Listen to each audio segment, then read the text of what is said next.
میں ایک گہرا کنواں ہوں اس زمین پر، بے شمار لڑکے لڑکیوں کے لیے کہ ان کی پیاس بجھاتا رہوں۔ اس کی بے پناہ رحمت اسی طرح ذرے ذرے پر برستی ہے جیسے کنواں سب کی پیاس بجھاتا ہے۔ اتنی سی کہانی ہے میری، زین العابدین اور عاشی اماں کے بیٹے کی کہانی، اس لڑکے کی کہانی جو اخباریں بیچ کر اپنے بھائی کی مدد کرتا تھا، اس شاگرد کی کہانی جس کی پرورش شیو سبرمنی آئیر اور ایادورائی سولومن نے کی، اس ودیارتھی کی کہانی جسے پنڈلے ماسٹر نے تعلیم دی، ایم جی کے مینن اور پروفیسر سارا بھائی نے انجینئر کی پہچان دی، جو ناکامیوں اور مشکلوں میں پل کر سائنسدان بنا، اور اس رہنما کی کہانی جس کے ساتھ چلنے والے بے شمار قابل اور ہنرمند لوگوں کی ٹیم تھی۔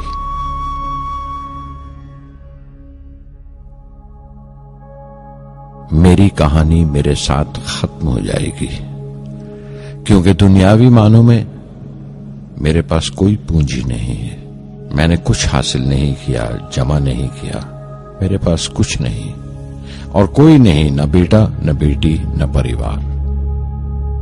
میں دوسروں کے لیے مثال نہیں بننا چاہتا، لیکن شاید کچھ پڑھنے والوں کو پریرنا ملے کہ انتم سکھ روح اور آتما کی تسکین ہے، خدا کی رحمت ان کی وراثت ہے۔ میرے پردادا اول، میرے دادا پکیر اور میرے والد زین العابدین کا خاندانی سلسلہ عبدالکلام پر ختم ہو جائے گا، لیکن خدا کی رحمت کبھی ختم نہیں ہوگی، کیونکہ وہ امر ہے، لافانی ہے۔